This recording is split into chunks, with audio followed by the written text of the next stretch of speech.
Yo, what's going on, everyone? This is Valoramous, and welcome to another producer tutorial with myself, Valoramous.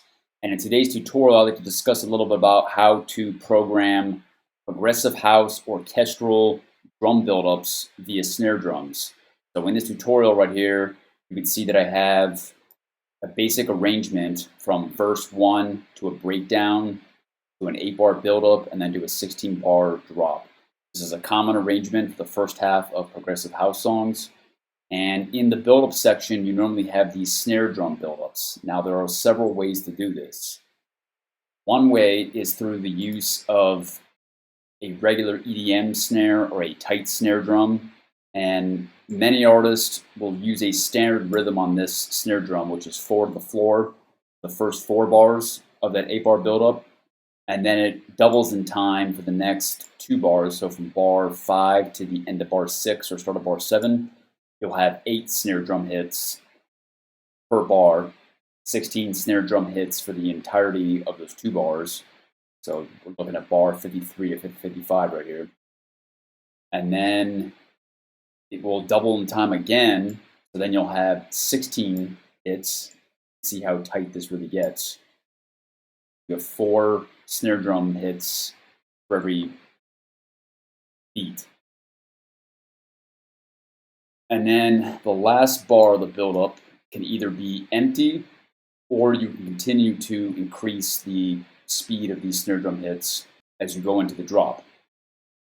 Now, a second layer that you could add is going to be more of an orchestral marching band type of snare drum hit. And to do this, I've used a tight snare drum, which sounds like this. So you understand that is a basic snare drum hit that you hear in a lot of EDM songs. Now the second snare drum is going to be this trap snare drum. And the trap snare drum will sound like this. And you're going to hear the beat here. So it's a bit of a tighter sound. And you can look at the frequency distribution right here.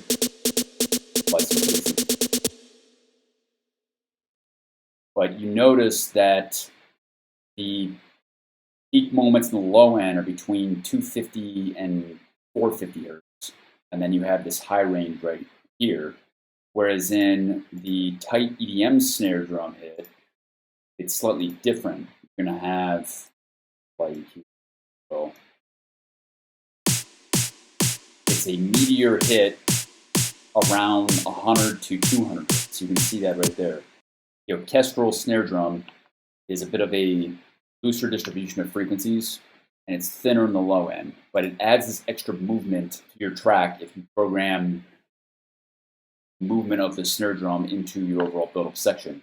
So to do this, you can see I like to break this down into groups of 4 per beat, so now we're looking at every 16th note here, but these trap snare drum hits are going to be on 16th beats. So when the snare build-up starts, it is 4 to the floor with the main snare drum, but then in the background as a layer, use the volume here a little bit, going to have snare drum hits 1, 2, and then 4, and the time you only have 1 EDM snare drum. So 1, 2, 4, and then 1, 3, 4, and then on the 2 and the 3, so the 2/16 and the 3/16. And then to complete this bar, you have it on the 1, 2, and then you have 2 hits on the 4, and you could say 4.5. Then it becomes like a 30-second hit.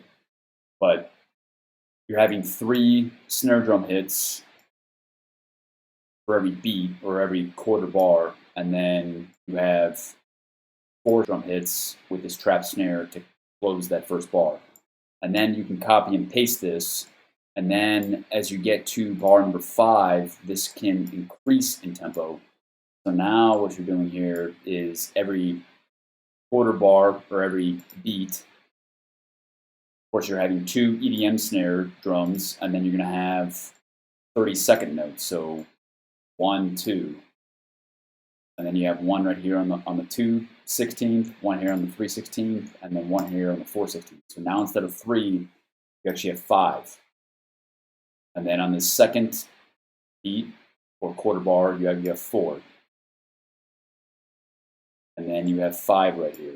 It's a faster snare drum hit, and you can play around with the rhythm. There's different ways to achieve this effect with this trap snare drum hit, but you're adding a little bit of extra percussive movement in the background underneath that main EDM snare drum hit. So together, it'll sound like this.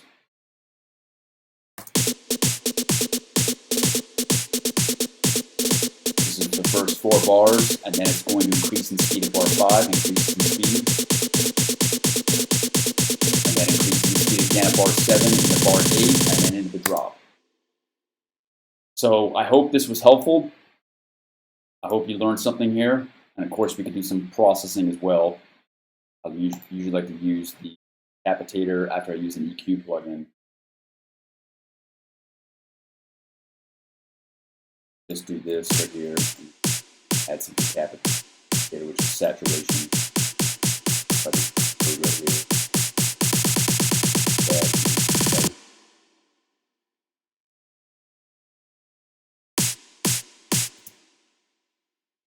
Same thing with this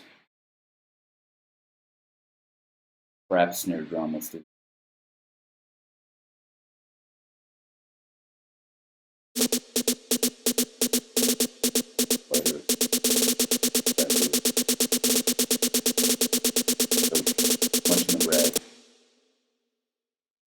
and within Logic, one way to duplicate these equalizer plugins or any plugins, just to hold down your Option key if you're on MacBook, and then just drag this EQ down.